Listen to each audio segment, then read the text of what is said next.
नमस्कार दोस्तों, आज मेरे साथ कुछ ऐसे वर्कर मौजूद हैं जो कि आशा वर्कर से भी बहुत ऊपर हैं और लेकिन इनकी जो कामयाबी है वो लोगों तक घरों-घरों कैसे पहुंचती है। आज हम इनसे ही पूछते हैं कि मैम आप कैसे लोगों के घर-घर पहुंचती हैं? आप काफ़ी स्ट्रगल करती हैं, ये हमें आप अपनी स्ट्रगल बताइए कैसे आप लोगों तक पहुंचती हैं?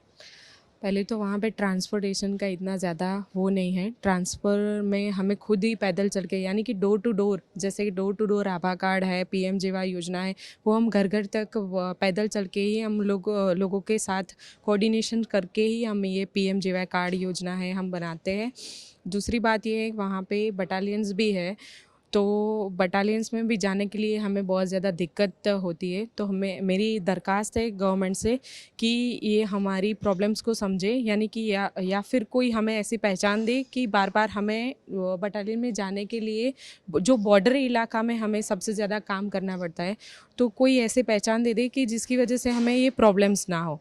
क्योंकि हर 15 दिन में जो भी है कंपनी कमांडर्स होते हैं या फिर जो उनके चीफ होते हैं वो चेंज हो जाते हैं, तो उसकी वजह से हमें कैंप में बहुत ज़्यादा प्रॉब्लम्स होती रहती है। ओके वनीता जी, जब आप लोगों के घर-घर जाती हैं, पैदल जाती हैं आप, तो उनकी जब मदद करती हैं आपको कैसा लगता है? उससे तो बहुत अच्छा लगता है, क्योंकि अगर वो हमारी बात मानते हैं, अगर मैं उनको 10 बात भी बताती हूँ, वो 5 बात भी मान लेते हैं, तो उससे मेरे को बहुत अच्छा लगता है। और वो लोग अपने से चल के हॉस्पिटल आते हैं। कुछ भी समस्या पहले बताते नहीं थे मैम, तो अब वो अपने से वो लेके आते हैं, जो भी प्रॉब्लम है उसको लेके आएँगे और वो ठीक हो जाते हैं, तो वो बहुत अच्छा लगता है। उनका आउटपुट मेरे को अच्छा मिलता है, तो मुझे बहुत अच्छा लगता है वो। आज इस शो में आप आए हैं, सुचित्रा अवार्ड में आप सम्मानित करे जा रहे हैं और हमारे दर्शक आपको देख रहे हैं। इनको आप हेल्थ से रिलेटेड क्या बोलना चाहेंगे? मैम हेल्थ से रिलेटेड तो मैं बहुत कुछ बोलना चाहूँगी, क्योंकि मैं जिस एरिया में रहती हूँ वो मतलब बैगा आदिवासी क्षेत्र है छत्तीसगढ़ में, जो कवर्धा ज़िला है। वहाँ मैं आयुष्मान आरोग्य मंदिर भाकुर में पदस्थ हूँ।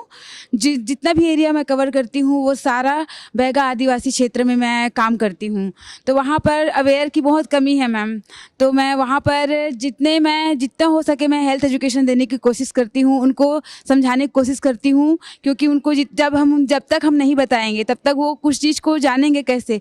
तो मैं इस चीज़ पे ज़्यादा फोकस करती हूँ मैं, और उनको मतलब ये सब बताती हूँ मैम। मैम आप हेल्थ अवेयरनेस का हम कैंपिंग लगाते हैं, क्योंकि ज़्यादातर वो लोग पर्दा प्रथा में ही रहते हैं। तो हम लेडीज़ को सबसे ज़्यादा हेल्थ कैंपिंग के माध्यम से हम सारी जो हेल्थ एंड वेलनेस सेंटर की जितनी भी 12 सर्विसेज है उसके बारे में हम बताते हैं। और वहाँ पे एडोलेशंस गर्ल्स जो भी होती है उनको पीरियड्स में क्या क्या प्रॉब्लम्स और क्या दिक्कतें झेलनी पड़ती है उसके बारे में हम बताते हैं। लास्ट क्वेश्चन आप दोनों से है, जैसे हमारे मोदी जी हैं, मोदी सरकार में बहुत सी योजनाएं आई हैं लोगों के लिए हेल्थ से रिलेटेड, उनके लिए आप क्या बोलना चाहेंगे? पहली बात तो ये कि हेल्थ एंड वेलनेस सेंटर के बारे में कभी किसी ने सोचा नहीं था एज ए सीएचओ की पोस्ट पे। तो जब से ये मोदी जी ने ये योजना के माध्यम से या फिर ये जो इन्होंने ये जो ख्याल लाए वो बहुत हमें अच्छा लगा।